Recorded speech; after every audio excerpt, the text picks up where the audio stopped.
In this video, we're going to take a look at how Magnus likes to play the Caro-Kann. It's normally a super easy setup to play, great for beginner and intermediate players, but Magnus is going to be under a lot of heat this game. His opponent's going to be very aggressive, and we're going to see exactly how he deals with that. So his opponent is the Greek GM Nico Theodoro. I hope I'm pronouncing that right.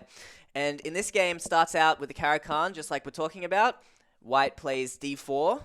Most common response by far, and Magnus plays d5. The whole point of the Caro is to set up this d5 strike and support it with your pawn, and also keep this bishop potentially open. So our opponent plays e5, which is the most common response by far, especially at the beginner level, and it makes sense, they're just grabbing space. And then Magnus likes to get his bishop outside the pawn chain. This bishop move makes a lot of sense. Obviously, we want to close down e6.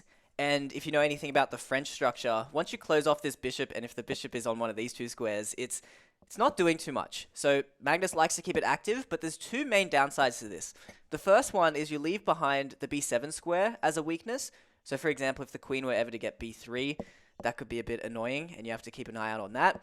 Or what will be relevant in this game is this bishop can be a target. There's a really common line that you'll play against called the Tal variation, where they push this pawn, and the idea is if you just close off your bishop and you don't realize, you actually get your bishop trapped. Your bishop has nowhere to run, and that is a super common mistake if you're going to be trying this out for the first time, this early bishop move. But in this match, our opponent, similar theme, goes for the immediate g4.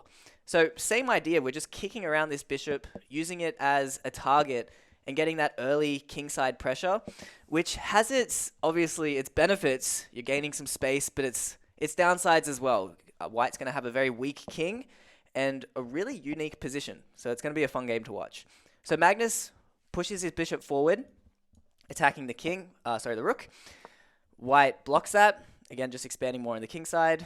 Magnus goes back, and then you get this thematic move e6. So it's a pawn sacrifice, and the whole idea is basically what white would like, and this works really well, again in the Tal, lots of variations, is for black to recapture here. They get these doubled pawns, which makes it really difficult to get this bishop developed, and obviously this king is super weak on this diagonal. White will often try and trade off this bishop, and then the queen can start to then harass on these weak light squares, and you don't want that. It's really difficult to play, and personally I love playing that against the Caro-Kann as white.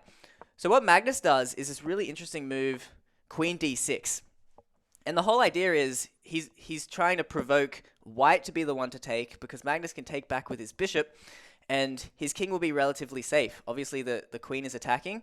So definitely, if you get any of these aggressive variations where they're pushing their kingside pawns early, remember this early d6 move. So white captures, Magnus captures back, and you can see, even though he's lost his pawn, it's been replaced by a bishop. So the king is still relatively safe, whereas white's king, there might be some problems for him in the future. So white's next move is to develop his knight, bringing it out to c3 and putting some pressure on our d5 pawn. And Magnus maintains flexibility here, bringing his knight to the d7 square. Basically, you want to be careful bringing your knight out to f6, because again, it can be a target if they push their g-pawn again, and then Magnus would really start to be quite cramped in that position, so he's just staying flexible.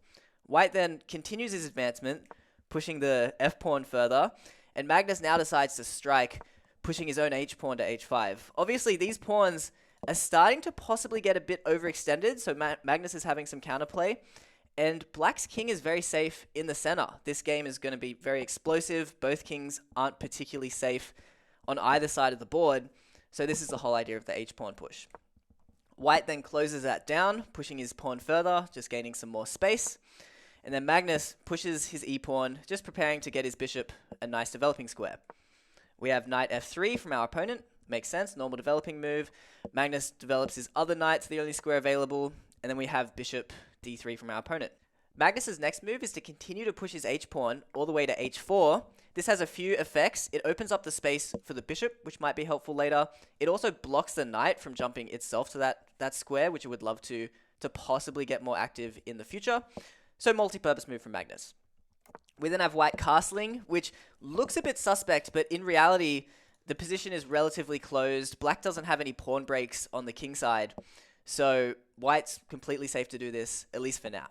So Magnus then brings the bishop out to the h5 square, like we were talking about earlier. And white unpins himself, bringing his queen to the d-file, which Magnus now has to start to be a bit careful of. We have that queen aligned with the king.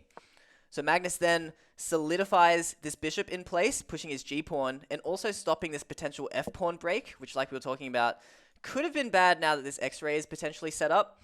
And then we have white now striking on the other side because it's looking more likely that Magnus might castle queenside. We then have Magnus developing his bishop, getting it to a nice diagonal and eyeing up some pressure on this pawn. And white starts to reroute his knight from this square, probably to allow the c-pawn to start to have some mobility to push further. We then have Magnus improving the position of his knight, just jumping it forward. White solidifies his center, pushing that c3 pawn like we were just discussing.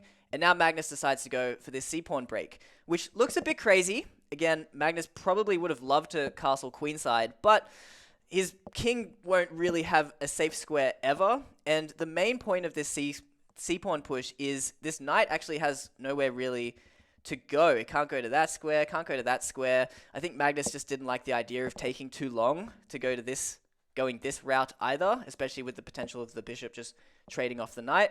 So that's why we see Magnus start to push the c-pawn.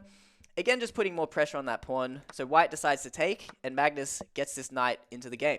So in this position, white's bishop is hanging, and that's why he pushes it back to c2. Magnus then decides to trade his bishop for the f3 knight here, probably getting a little tired of the pressure he was exerting on this h-pawn. So then white recaptures with his rook. Magnus centralizes his knight. White brings his own bishop out, developing his final piece, and then Magnus castles kingside. Like we were talking about before, both sides, neither of their kings are particularly safe, but at this point in the game, this is certainly the safest square for the king for Magnus. In this position, white centralizes his rook to the d-file, setting up this x-ray with the queen that has a tactical threat. White can take the knight here, and this pawn is now pinned. It wouldn't be able to recapture, and white would be up a piece. There's a few other tactical things to just note in the position. The first one is that this rook is exerting some pressure on this f-pawn. We also have this bishop here that is a key defender along this diagonal for this king that is super weak from all the pawn pushing early in the opening like we saw. So Magnus, to deal with this threat, decides to take the bishop. And very importantly, this knight is still attacking the rook and the bishop, so it has to be dealt with. So white recaptures with the rook. Now this pawn is hanging, but we still have to be careful of this threat. So that's why Magnus now brings his queen out to b3, attacking the rook and also setting up that x-ray with the king. So white decides to plug that diagonal, putting his knight in the way on d4. And now we have a big exchange of pieces. So Magnus takes the f4 pawn.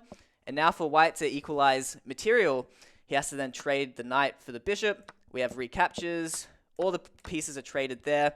And this is our new position. With so many pieces off the board, you'd think this might be heading towards a draw. And the engine agrees, but there are so many weaknesses in black's position and white's as well. This queen alone is threatening to capture that pawn, threatening to capture that pawn, has pressure on e6 as well, whereas Magnus is threatening to capture the b2 pawn. It's a crazy position, and tactically as well, this rook is undefended, and we still have this queen exerting pressure, this arrow didn't draw, along this diagonal, which is pinning this knight.